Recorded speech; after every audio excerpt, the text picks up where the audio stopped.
Good morning, শুভ দুপুর বন্ধুরা। দেখুন ভাঙা ঘর।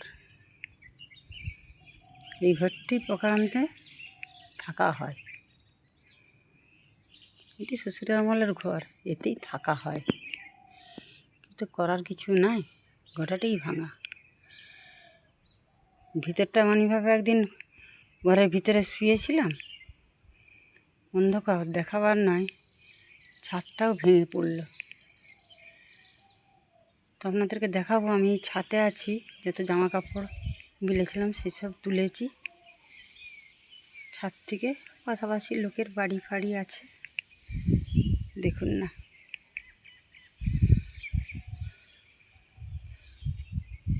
ছাদে আছে পেয়ারা গাছটি, আর পেয়ারা ধরেছে। পেয়ারা ধরলে কী হবে?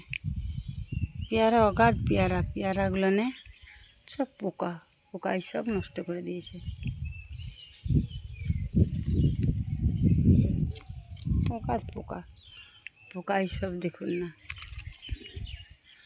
দেখছেন কীরকম বড় বড় পেয়ারা, বলতাই খাচ্ছে পোকাই। দেখুন পেয়ারাকে। খুব শ্বশুরের বাড়ির চিলা ছাদে জামা কাপড় মিলেছিলাম, এই ছাতেই রয়েছি। জামা কাপড়গুলি তুলেছি, তুলে এই পাশ থেকে এসছি আর কি। ছাড়তে আর কোথাকে যাব? ছবি ছাড়ার মতন তো জায়গা নেই। ওই দৈনন্দিন এই দেখি, মন ভোলা না।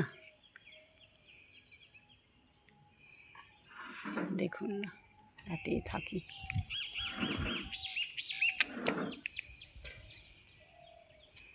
বর্ষাকালে সব জিনিসেরই একটা সৌন্দর্য থাকে, দেখার মতন।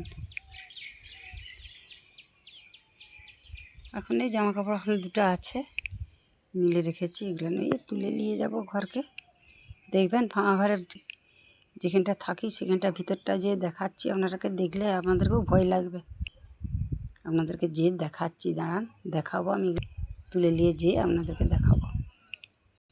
দেখুন এইখানটায় আমার গ্যাস সিলিন্ডার ছিল, গ্যাস সিলিন্ডারটা সেই ঘরকে নিয়ে গেছি। দেখুন টিনের কপাট, আর দেখুন কিভাবে পড়েছে। দেখুন ঘরের ভিতরে যখন ছিল হাড়ির করে পড়ে গেল। এটা যেমন ধুলা কাণ্ড। এই ঘরটার মধ্যেখানে থাকি। আপনাদেরকে ঘরের ভিতরটা দেখাচ্ছি, জিনিসপত্রগুলোকে বার করে সেইখানকে নিয়ে গেছি। আপনাদেরকে দেখাচ্ছি ঘরের ভিতরটা, যেও দাঁড়ান।